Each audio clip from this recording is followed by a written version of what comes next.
Hi there. You're not gonna say hi back? You're just gonna scream at me? Oh, nice. Whoa, wow, okay. That was a little bit much. It's a beautiful day in the neighbor pool. A beautiful day to be Deadpool. It's story time. Story time. We got any fans of Mr. Rogers out there today? Yeah! All right, I'm a pretty big fan of Captain America myself. Are you all ready for story time? That's good to hear because I certainly... Oh, he's really ready, that kid over there.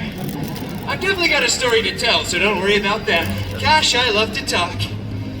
Today's story is a beloved bedtime classic and pulled straight from the public domain so we can't be sued. It's Little Red Deadpool. Thank you so much. All right, now that I've got my reading glasses on, I can see all of your beautiful shining faces. Hi there. Well, that doesn't work. No matter, let me just find the opening words. Look how adorable these pictures are, by the way. Look at Dogpool, huh? What a cutie. Oh, thank you so much for cheering. I scribbled these myself. Once upon a time. You know what? It just feels wrong when I'm doing it with myself. Why don't we all say it together, shall we? 1, 2, 3. Once upon a time. Isn't that so much more fun and interactive when we're all in this together? Yeah, right, kid?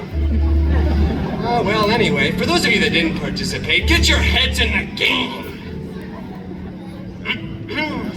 Well, upon that time, once, Little Red set off to bring her sickly grandmama a delicious basket of churros. You see, Little Red's grandma lived alone. Not in a nice, clean, assisted living facility like where most Mimas are forced to live in against their will. No, Little Red's grandma lived alone in a creepy cottage in the middle of an even creepier, desolate forest. Because Grammy lived life on the edge. Oh, this seems dangerous, thought Little Red to herself. So naturally she went into the forest anyway, so that children could learn from her mistakes for hundreds of years. A real after-school special kind of cautionary tale. Well, anyway, Little Red Deadpool skipped majestically throughout the forest, right past some exposition, before finally arriving at Grandmama's cottage. When she opened the door, she saw her grandmother lying down on a nice 4-poster rich mahogany bed. Oh, Grandmama, I brought you a delicious basket of churros. Grandma was looking pretty weird, freakish even, and it wasn't because of the weight loss drugs, no. No, it was not because of that. It was because Little Red's grandma was actually the big bad Wolverine in disguise. Oh, this guy's scared. No, I saw you flinch, sir, you did. Oh, Grandmama, what blue eye contacts you have? The cannon. Oh.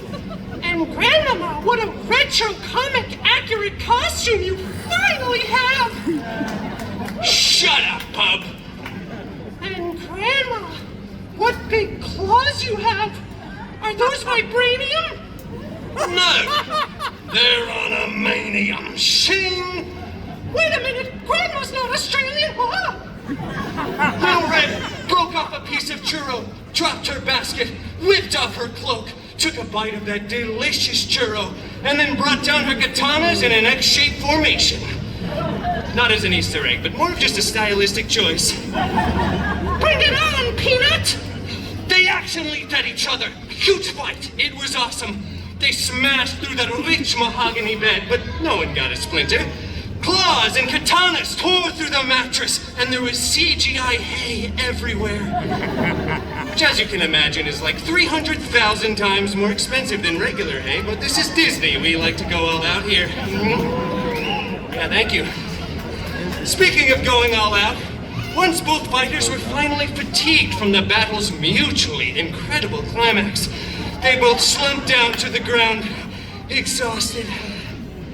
Churro asked Little Red, now in her regular voice because falsettos are hard and I'm getting kind of lightheaded.